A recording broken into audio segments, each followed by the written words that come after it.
નમસ્કાર દીકરીઓ, જય માતાજી। આપણે સંસ્કૃત સાહિત્યમાં વેદ સાહિત્ય ચાર વેદો જોઈ ગયા પછી આજે આપણે ઉપનિષદ સાહિત્ય એનો અભ્યાસ કરીશું। તો ઉપનિષદ સાહિત્ય, ઉપનિષદનો અર્થ શું છે?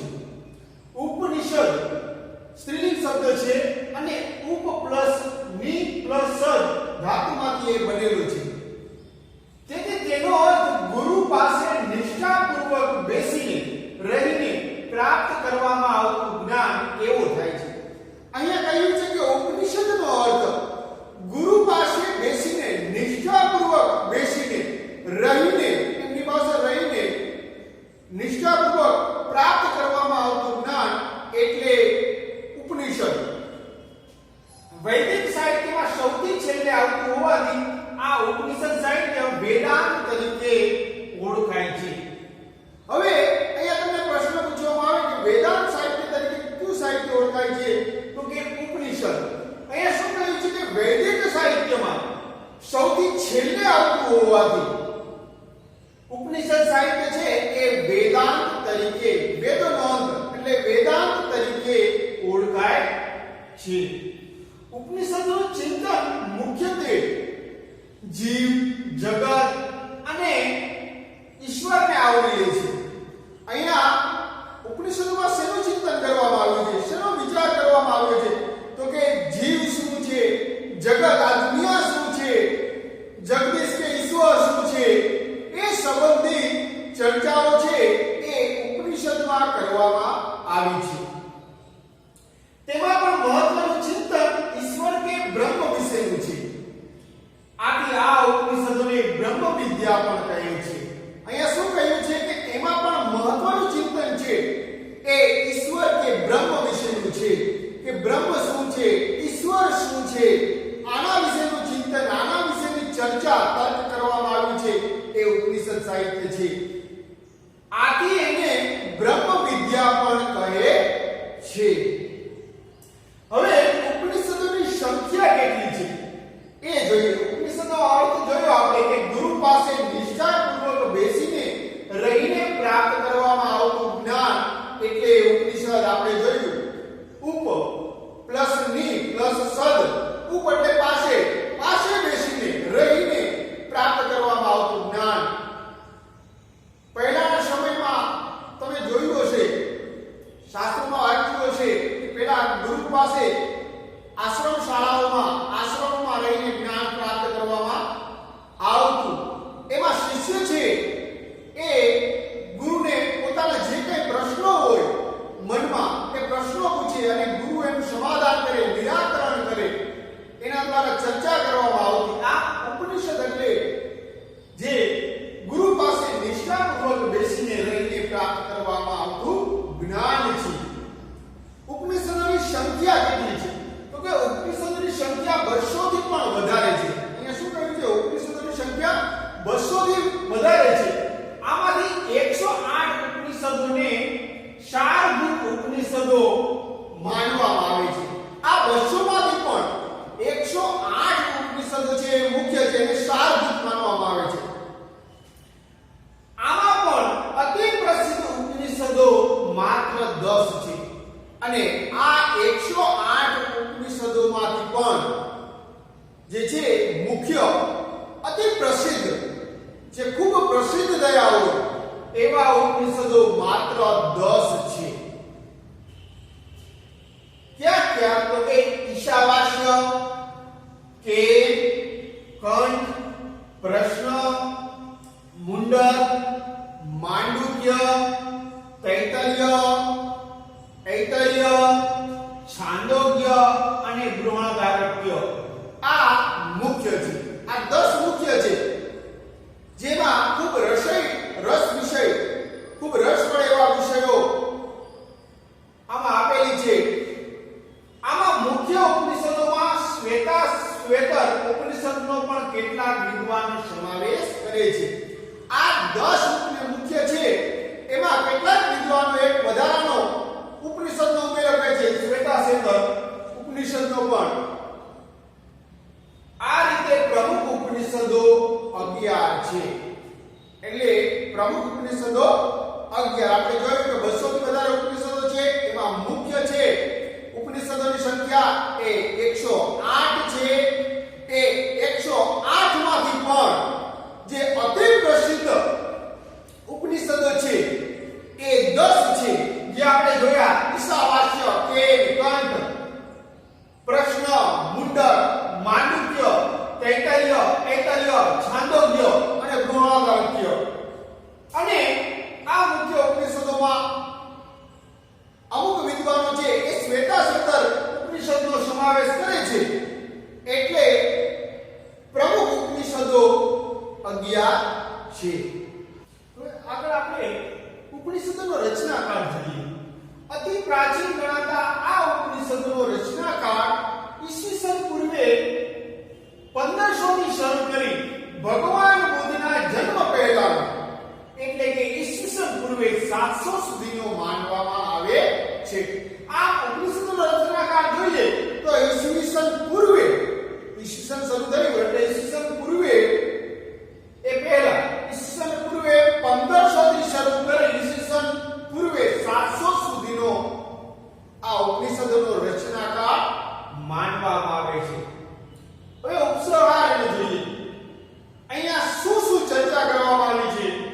યમ નચિકેતા યાજ્ઞવલ્ક મૈત્રેય ઉદ્દાલક આરોણી શ્વેતકેતુ વગેરેના માધ્યમથી ઉપનિષદોના ગહનતમ સત્યોને રજૂ કરે છે. અહીંયા ગુરુ શિષ્ય પ્રણાલી.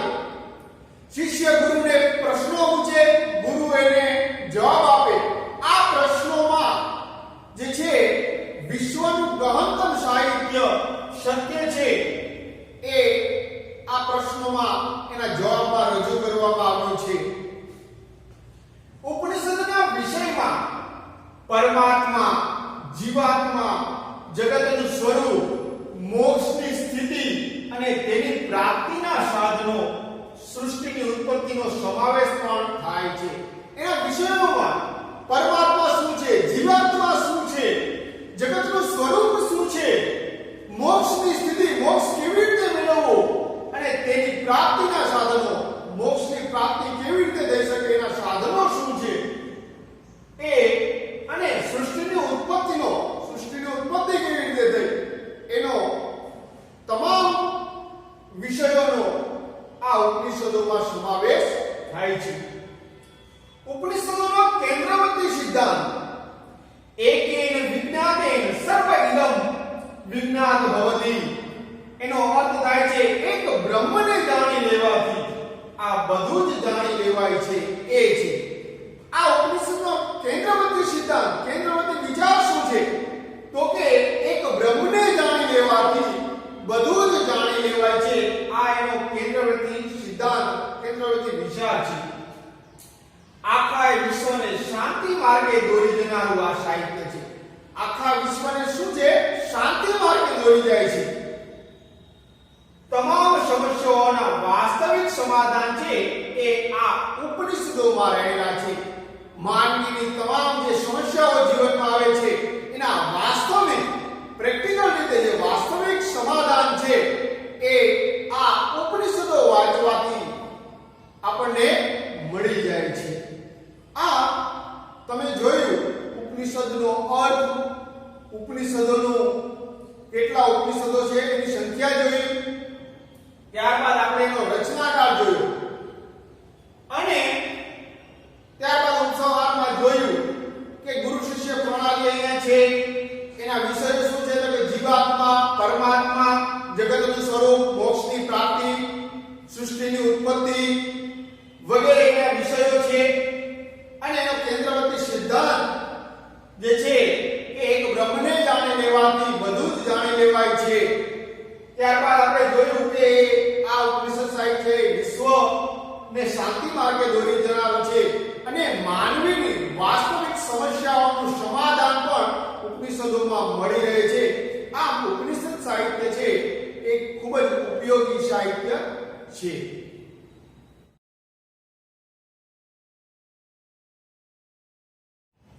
ઉપનિષદમાં હવે આપણે કઠોપનિષદનો ટૂંકમાં પરિચય જોઈએ. આ ઉપનિષદમાં કૃષ્ણ યજુર્વેદની કઠ શાખાનો સમાવેશ થયો છે. નચિકેતા તથા યમરાજના સંવાદ દ્વારા બ્રહ્મ વિદ્યાનો ઉપદેશ આ ઉપદેશનો વિષય વસ્તુ છે.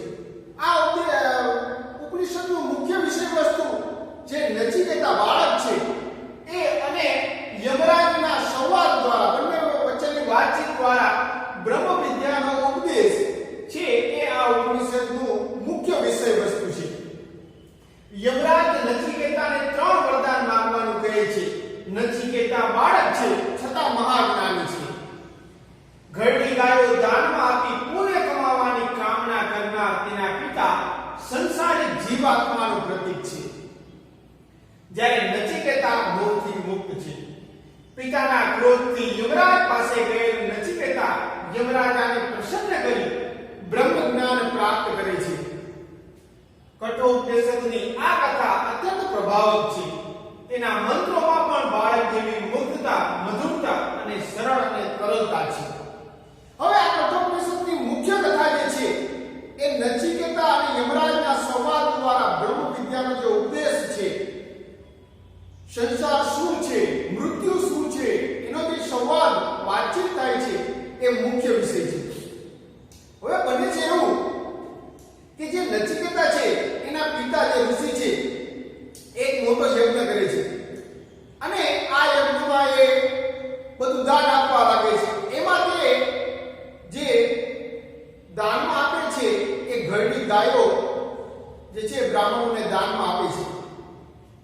તો નચિકેતા નામનું બાળક હોય છે એ આ જોવે છે કે આ તો કોઈ પણ ઉપયોગમાં આવે એમ નથી. એવી ઘરડી ગાયોનો પિતાશ્રી મોહને વશ થઈ અને આ દાન આપી રહ્યા છે. એટલે આ તો પાપ કરવા જેવું જ છે. એટલે એને નચિકેતા નાનો બાળક હોય છે પણ ખૂબ મહાજ્ઞાની હોય છે. એને ગમતું નથી.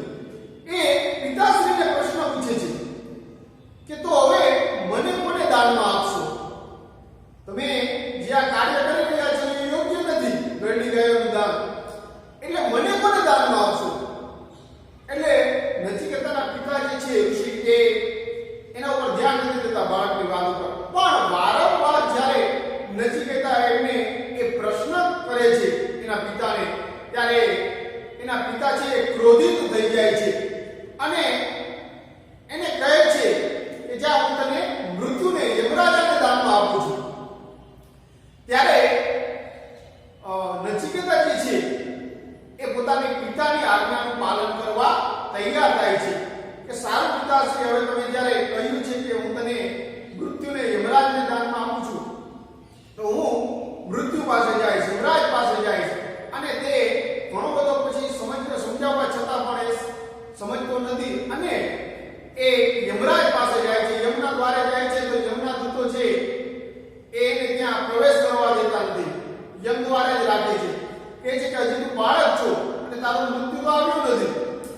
ત્યારબાદ એ 3 દિવસ સુધી ભૂખ્યા અને તરસ્યા યમના દ્વારે પડ્યો રહે છે. ત્યારે યમરાજા જોવે છે અને એ નચિકેતા બાળકને ઘણું સમજાવે છે કે તું હજી નાનો બાળક છે, તારું આયુષ્ય પૂરું નથી થયું, એટલે તને પ્રવેશ આપી ન શકાય. પરંતુ નચિકેતા માનતો નથી. એ કહે છે કે હું મારી પિતાની આજ્ઞાનું પાલન કરી રહ્યો છું. અને ત્યારે યમરાજ કહે છે એની પિતૃભક્તિથી પ્રસન્ન થાય છે અને એને 3 દિવસ સુધી જે યમના દ્વારે ભૂખ્યા તરસ્યા પડ્યો રહ્યો એટલે એને 3 વરદાન માંગવાનું કહે છે. એ 3 વરદાનમાં પ્રથમ વરદાનમાં એ કહે છે કે હું અહીંયાથી જ્ઞાન મેળવીને મારા પિતાજી પાસે જાઉં ત્યારે મારા પિતાજી મને પ્રસન્ન ચિત્તે સ્વીકાર કરી લે. ત્યારબાદ એ અન્ય વરદાનમાં જ્ઞાનની માંગણી કરે છે, વિદ્યાની માંગણી કરે છે અને અંતે એ જ્ઞાન મેળવી અને જ્યારે યમરાજને જ્ઞાન આપે છે, એના પ્રશ્નોનો જવાબ આપે છે, ત્યારબાદ ત્રીજા વરદાન માંગવાનું કહે છે. ત્યારે એ વરદાનમાં નચિકેતા છે એ મૃત્યુ શું હોય છે, મૃત્યુ વિશેની જાણ, આત્મજ્ઞાન, બ્રહ્મ વિશેની